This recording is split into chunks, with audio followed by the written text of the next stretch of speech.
Resumo do livro: Pai Rico, Pai Pobre.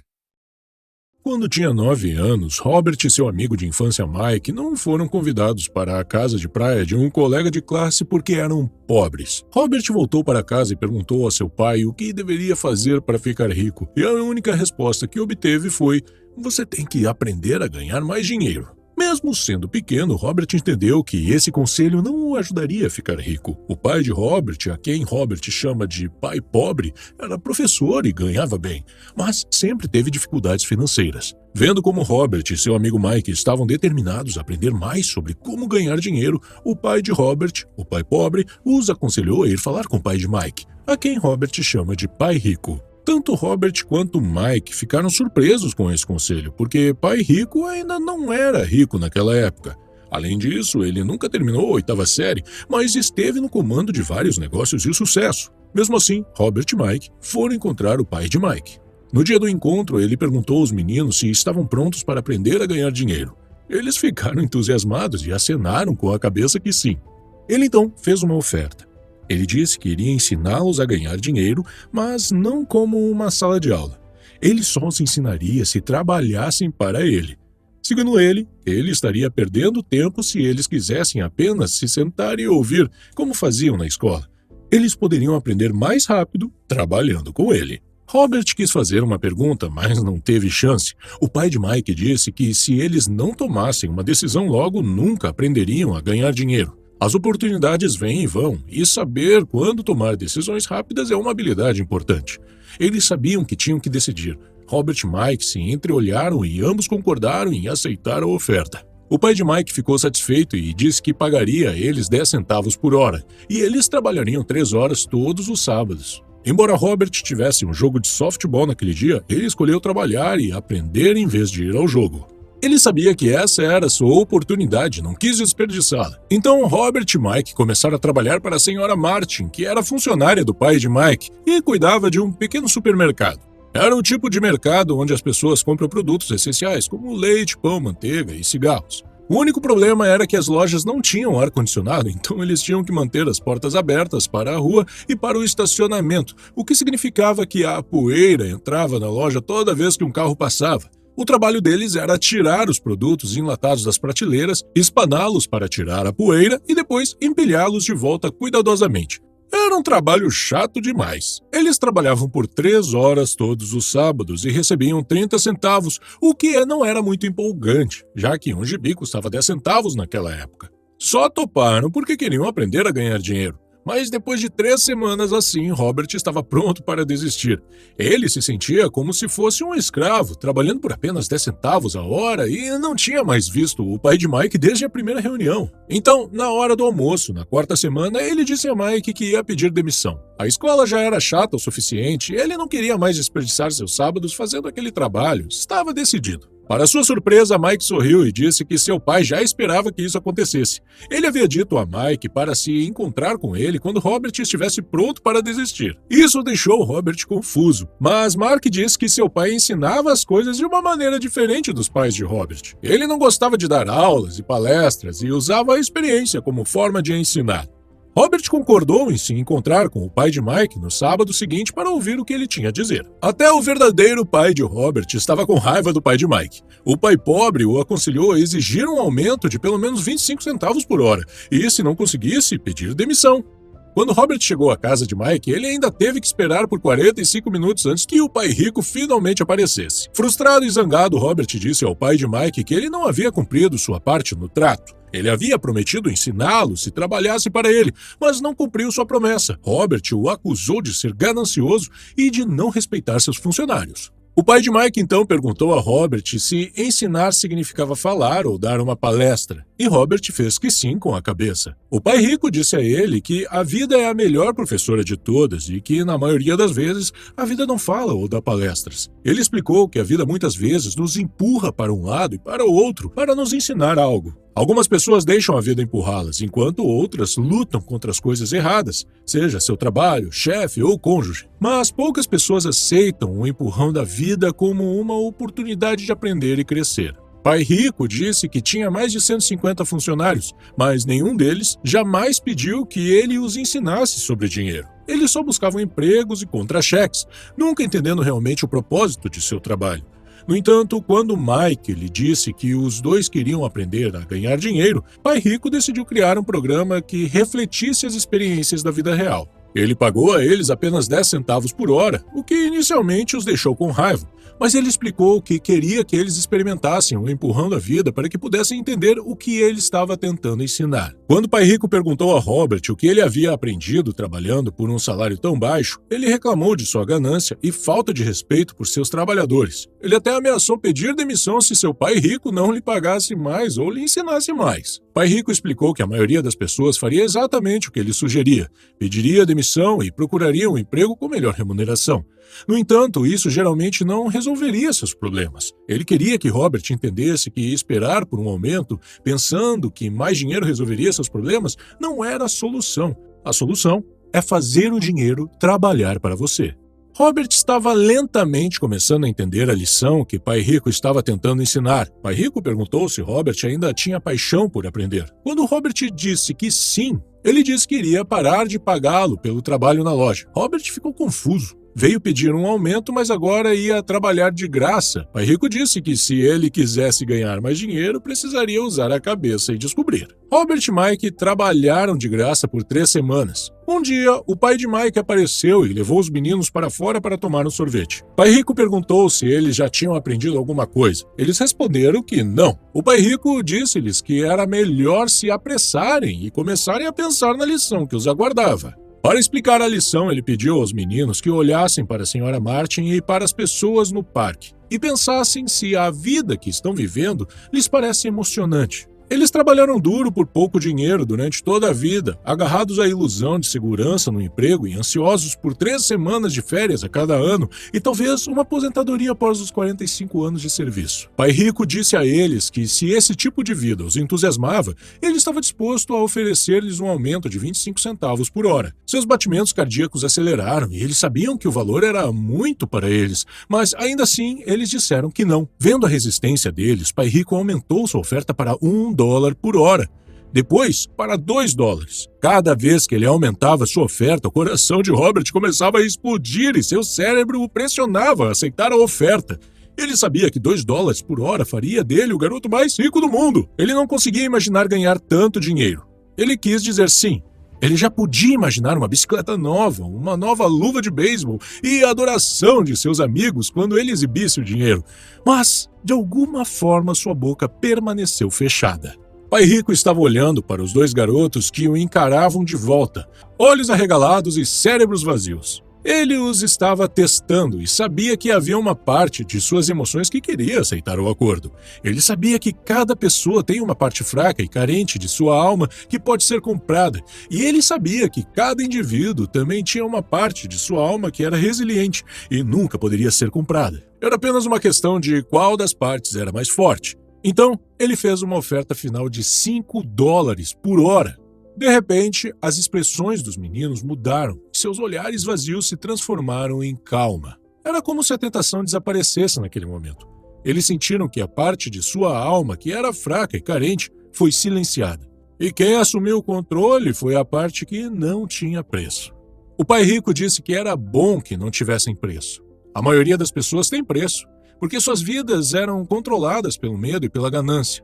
O medo de ficar sem dinheiro os faz trabalhar duro por um salário, mas assim que eles têm o dinheiro, a ganância os faz pensar em todas as coisas que poderiam comprar, o que os faz precisar de mais dinheiro, o que os faz gastar mais e trabalhar mais.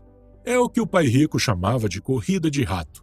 Mike perguntou se havia outra maneira e Pai Rico disse que sim, mas poucas pessoas sabem disso. Mike queria saber qual era, e Pai Rico disse que aprenderiam trabalhando com ele de graça. Mike pediu uma pista e Pai Rico respondeu que o primeiro passo é dizer a verdade. Quando questionado sobre qual verdade, ele respondeu que era sobre como eles se sentiam, e eles deveriam confessar para si mesmos, não para os outros. Pai Rico expressou dúvidas de que as pessoas que trabalham para ele sejam capazes de confessar sua verdade.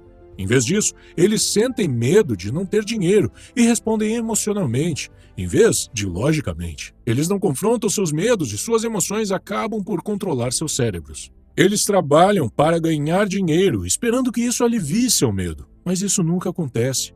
O dinheiro governa suas emoções e almas, mas ele se recusa a reconhecer essa verdade. Pai Rico os incentivou a evitar essa armadilha, afirmando que ser rico não resolve o problema. E quando lhe perguntaram o porquê, ele apresentou a outra emoção-chave: o desejo. É comum as pessoas desejarem coisas melhores, mais bonitas ou mais excitantes. Muitas vezes trabalham por dinheiro porque acham que isso os fará felizes, mas a felicidade do dinheiro dura pouco.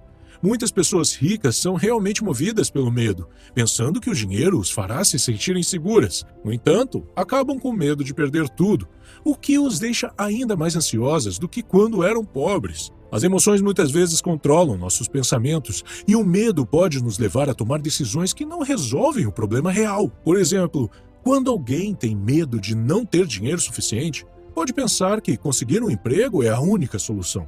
Mas na realidade, o emprego é apenas uma solução temporária para um problema de longo prazo. É importante aprender a pensar por nós mesmos e não deixar que nossas emoções nos controlem. Pai Rico disse que viu esperança quando os 2 meninos concordaram em trabalhar de graça.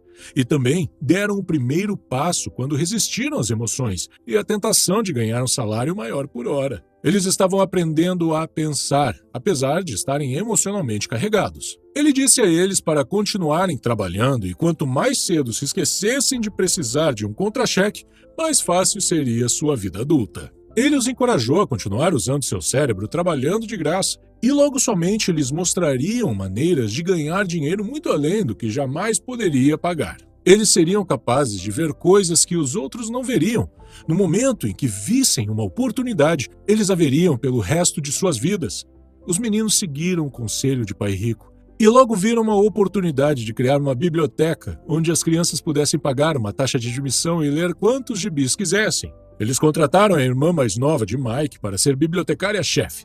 Ela cobrou de cada criança 10 centavos pela entrada na biblioteca. Era uma pechincha para as crianças, já que uma história em quadrinhos custava 10 centavos cada, e poderiam ler 5 ou 6 em 2 horas. Mike e Robert ganharam em média $9,50 por semana durante um período de 3 meses. Eles pagavam à irmã deles $1 por semana e permitiam que ela lesse os quadrinhos de graça.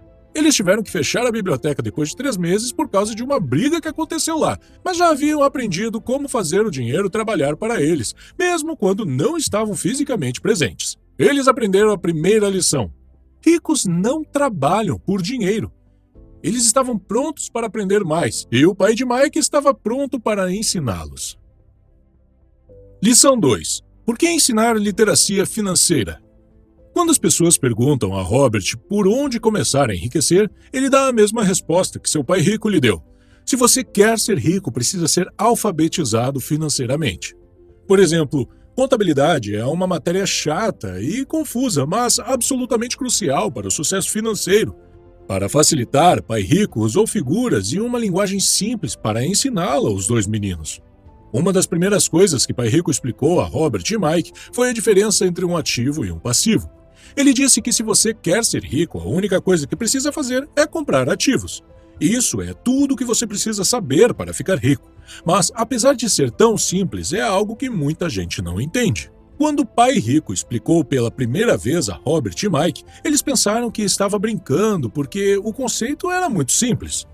Como os adultos podem não entender isso? Todos não deveriam ser ricos então? O problema é que a maioria das pessoas foi educada de forma diferente por banqueiros, planejadores financeiros e outros. Então, eles precisam desaprender o que acham que sabe, e por isso compram passivos pensando que são ativos. Robert usa definições simples para ativos e passivos. Ativo é algo que coloca dinheiro no seu bolso, e passivo é algo que tira dinheiro do seu bolso. Este é o padrão de fluxo de caixa de um ativo. A parte superior do diagrama é um demonstrativo de renda, geralmente chamado de demonstração de lucros ou prejuízos. Ela exibe receitas e despesas, dinheiro que entra e dinheiro que sai. A parte inferior do diagrama é um balanço. Chama-se assim porque deve equilibrar os ativos contra os passivos. Os ativos aumentam sua renda. Eles colocam dinheiro no seu bolso. Por exemplo, se você tem uma casa e aluga, ela é um ativo, porque ela coloca dinheiro no seu bolso todos os meses. Este é um padrão de fluxo de caixa de um passivo. Um passivo tira dinheiro do seu bolso. Se você quer ser rico, o que precisa fazer é evitar passivos e, em vez disso, comprar mais ativos. Por meio desses diagramas simplificados, você pode facilmente verificar como cada pessoa lida com o dinheiro. Robert diz que muitas vezes os endividados acham que a resposta para o problema é ganhar mais dinheiro. Só que mais dinheiro nem sempre resolve os problemas e ainda por cima pode agravá-los. É por isso que muitas pessoas que recebem um súbito ganho inesperado, ganham na loteria ou recebem uma herança, conseguem acabar com tudo rapidamente. Um aumento no caixa só resulta em um aumento nos gastos. O que falta para muitas pessoas é educação financeira. É por isso que algumas pessoas podem ter sucesso em suas profissões e ainda assim ter problemas financeiros. Eles podem ter aprendido como ganhar dinheiro, mas não como administrá-lo. As pessoas podem ser muito inteligentes e ainda ser analfabetas quando se trata de finanças. Elas aprendem a trabalhar por dinheiro, mas não como fazer o dinheiro trabalhar para elas. Muitas pessoas ainda acreditam que sua casa é um ativo, mas Robert ensina que uma casa é um passivo, porque tira dinheiro do seu bolso por meio de impostos e outras despesas. Isso não significa que você não possa comprar uma casa. Você pode, claro, mas primeiro compre ativos que gerem o fluxo de caixa necessário para pagar a casa. Robert diz que se você quiser ficar rico, tudo o que precisa fazer é comprar mais ativos geradores de renda e manter seus passivos e despesas baixos. E quando você saberá que possui riqueza suficiente? Robert usa a seguinte definição para riqueza. Riqueza é a capacidade de uma pessoa sobreviver tantos dias à frente.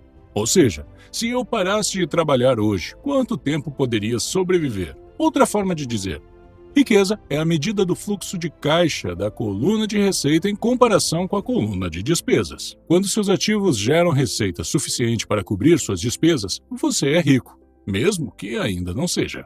Lição 3. Cuide de seus negócios.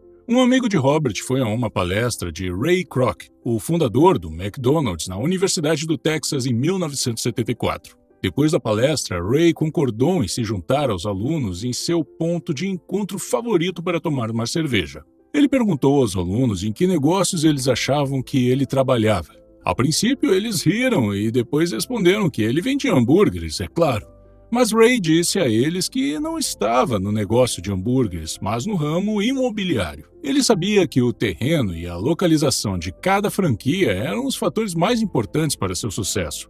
Hoje, o McDonald's é o maior proprietário individual de imóveis do mundo, possuindo alguns dos cruzamentos e esquinas mais valiosos do mundo. Há uma grande diferença entre sua profissão e seu negócio. Frequentemente, Robert pergunta às pessoas, qual é o seu negócio?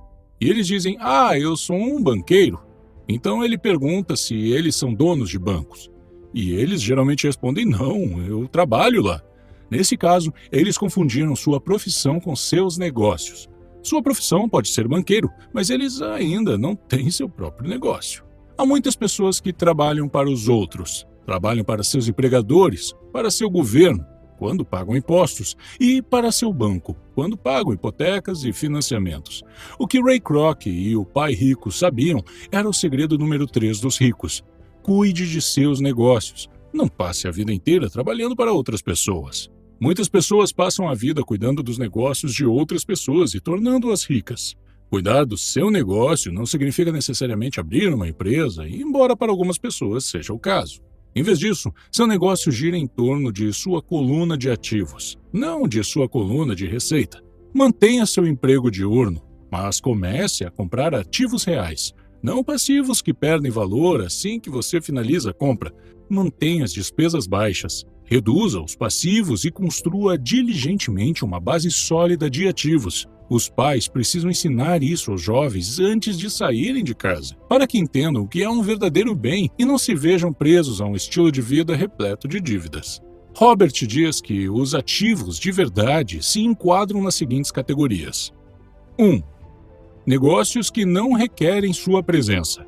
Ele é o dono, mas são administrados ou gerenciados por outras pessoas. Se ele tem que trabalhar lá, não é um negócio, é um emprego. 2. Ações. 3. Títulos.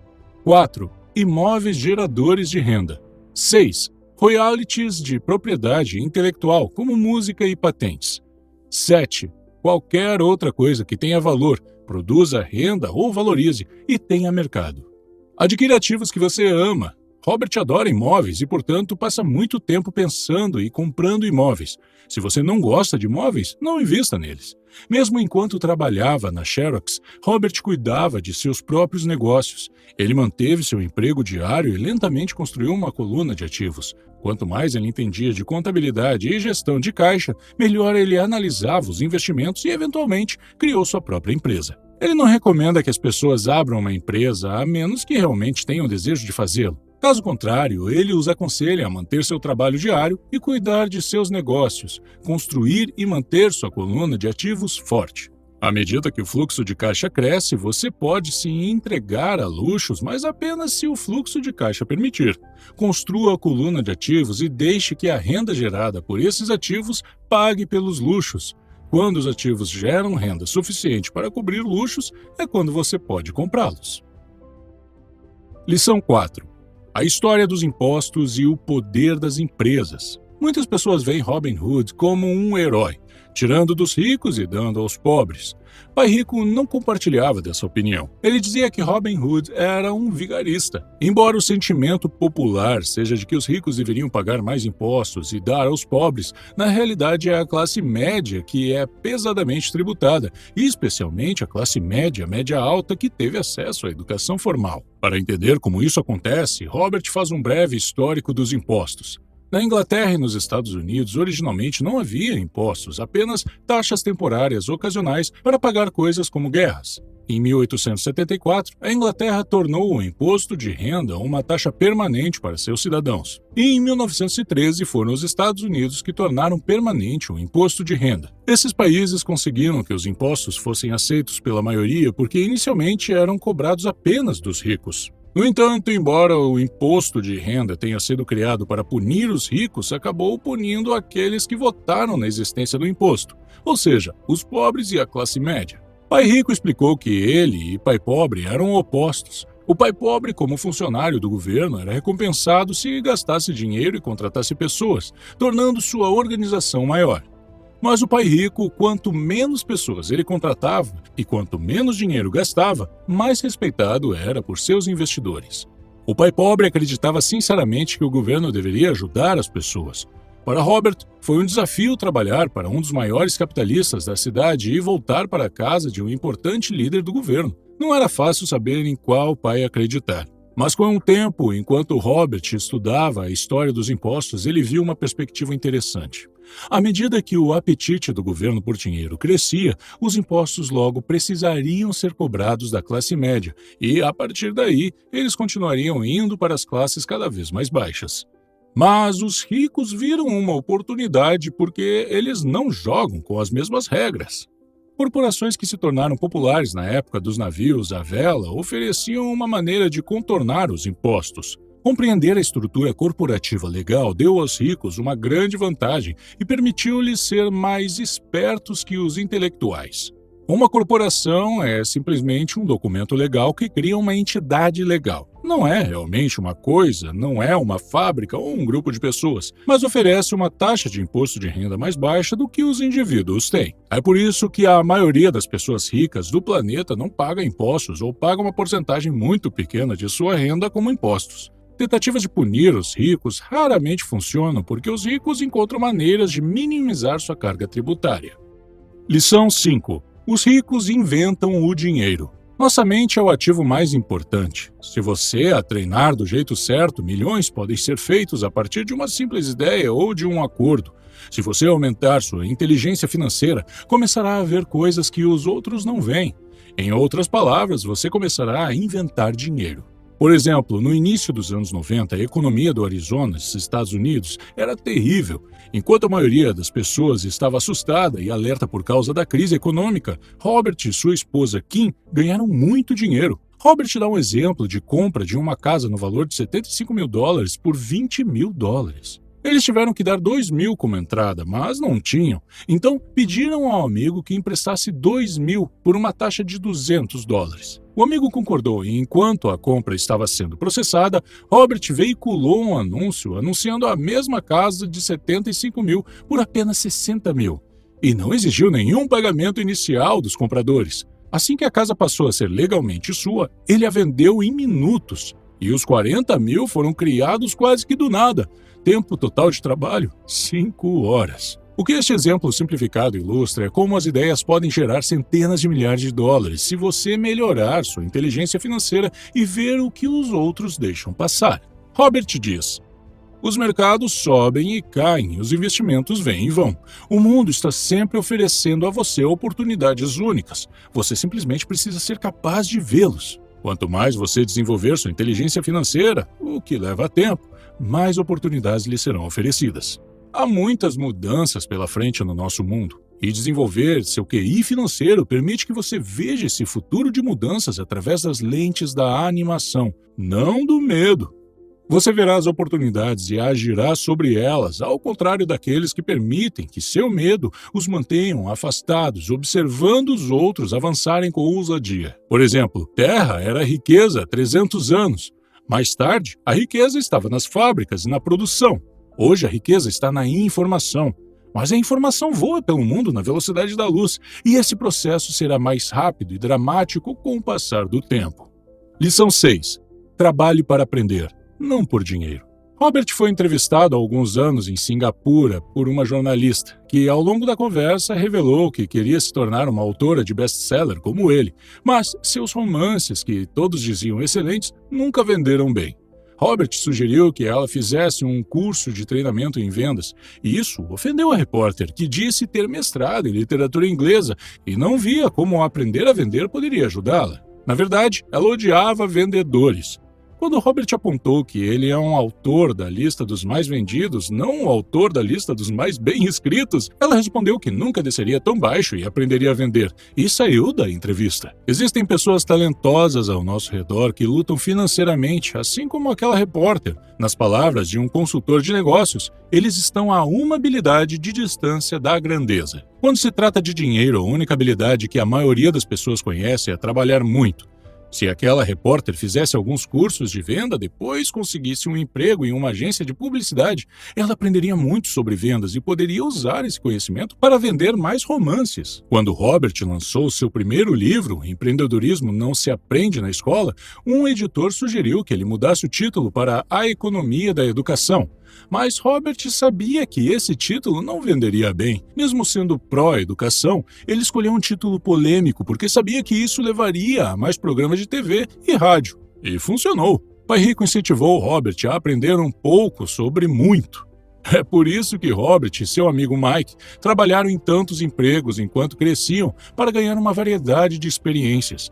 A maioria das pessoas trabalha duro para conseguir um emprego seguro, concentrando-se em salários e benefícios a curto prazo. O que eles devem fazer é procurar um trabalho que lhes ensine as habilidades necessárias. Robert recomenda uma visão de longo prazo. Em vez de simplesmente trabalhar por dinheiro e segurança, arrume um segundo emprego para aprender uma segunda habilidade. Muitos resistirão a isso, porque não estão prontos para a mudança. Mas é como ir à academia. Você pode ter que se convencer a iniciar, mas ficará muito feliz por ter ido depois que o treino terminar. O pai pobre queria que Robert se especializasse, embora isso não tenha funcionado bem em sua própria vida. Ele nunca entendeu que quanto mais especializado você se torna, mais você fica preso e dependente dessa especialidade. Pai Rico, por outro lado, incentivou Mike e Robert a se prepararem e aprenderem sobre diversas áreas de negócios. Segundo Robert, as principais competências necessárias para o sucesso são: 1. Gestão do fluxo de caixa. 2. Gestão de sistemas. E 3. Gestão de pessoas. E as habilidades especializadas mais importantes são vendas e marketing. São habilidades que Robert desenvolve constantemente, participando de cursos ou comprando recursos educacionais para ampliar seus conhecimentos. Lição 7. Superando obstáculos. Há 4 principais razões pelas quais as pessoas não desenvolvem um fluxo de caixa abundante, mesmo quando são alfabetizadas financeiramente. São elas: 1. Medo. 2. Cinismo. 3. Preguiça. E 4. Maus hábitos. Vejamos cada uma delas. Superando o medo. Ninguém gosta de perder dinheiro. As únicas pessoas que nunca perderam dinheiro investindo são aquelas que nunca investiram. Todo mundo tem medo de perder dinheiro. A diferença é como você lida com o medo e a derrota. A principal diferença entre uma pessoa rica e uma pessoa pobre é como lidam com esse medo. Robert diz: nunca conheci uma pessoa rica que não tenha perdido dinheiro, mas não deixam que o medo os tire do jogo. A maioria das pessoas joga para não perder, quando precisa jogar para ganhar. E é por isso que tantas pessoas têm dificuldades financeiras. Elas podem até ter um portfólio seguro, sensato e equilibrado, mas não é um portfólio vencedor. Estão jogando para não perder. Por exemplo, um portfólio equilibrado não é uma coisa ruim, mas não vai ajudá-lo a ganhar muito. Não é assim que os investidores de sucesso jogam. Você deve ser um pouco desequilibrado no começo e colocar os seus ovos em algumas cestas e focar nelas. Superando o cinismo. Quer se trate de nossa própria dúvida ou das dúvidas de outras pessoas em nossas vidas, muitas vezes permitimos que a dúvida nos impeça de agir. Jogamos do jeito mais seguro e as oportunidades passam por nós. Robert compartilha um exemplo de um amigo que estava prestes a comprar uma propriedade para investimento por um ótimo preço, mas desistiu no último minuto quando um vizinho, que não era investidor, lhe disse que era um mau negócio. Se tivesse continuado, teria dobrado o valor investido e começado seu processo de abandonar a corrida dos ratos. Dúvidas e cinismo mantêm a maioria das pessoas pobres. Pai Rico gostava de dizer: os cínicos criticam e os vencedores analisam. Os vencedores mantêm os olhos abertos e veem as oportunidades que todos os outros deixam passar. Por exemplo, o mercado imobiliário é uma poderosa ferramenta de investimento para quem busca independência financeira. No entanto, sempre que Robert menciona imóveis, ele costuma ouvir: não quero consertar banheiros, ou não quero lidar com problemas dos inquilinos. Eles se concentram em banheiros e isso os mantém pobres. Superando a preguiça. Qual é a cura da preguiça? Um pouco de ganância. Isso pode ser difícil de ouvir porque muitos de nós fomos criados para ver a ganância ou a ambição como uma coisa ruim. Em vez de dizer não posso pagar, mude sua mentalidade para como posso pagar. Isso abre sua mente e o força a pensar em soluções. Não posso pagar é mentira. O espírito humano sabe que tudo pode. Ao dizer que não pode fazer algo, você está criando um conflito entre seu espírito e sua mente preguiçosa. Como posso pagar? Cria uma mente mais forte e um espírito dinâmico. Sem essa pequena ganância, o desejo de ter algo melhor não seria possível. Nosso mundo progride porque todos nós desejamos uma vida melhor. Novas coisas são inventadas porque desejamos algo melhor. Nós vamos para a escola e estudamos muito porque queremos algo melhor. Muita ganância é ruim, mas um pouco é motivação. Superando maus hábitos. Para ter sucesso, você deve desenvolver hábitos de sucesso. O pai pobre sempre pagava a todos primeiro e a si mesmo por último, mas raramente sobrava. Este era seu hábito. Pelo contrário, o pai rico sempre pagava a si mesmo primeiro, mesmo que estivesse com pouco dinheiro. Ele sabia que os credores e o governo reclamariam se ele não os pagasse. Isso motivou o pai rico a buscar outras formas de renda para pagá-los. Se ele se pagasse por último, não sentiria esse tipo de pressão produtiva. Obrigar-se a pensar em como conseguir uma renda extra para pagar os credores o fortaleceu.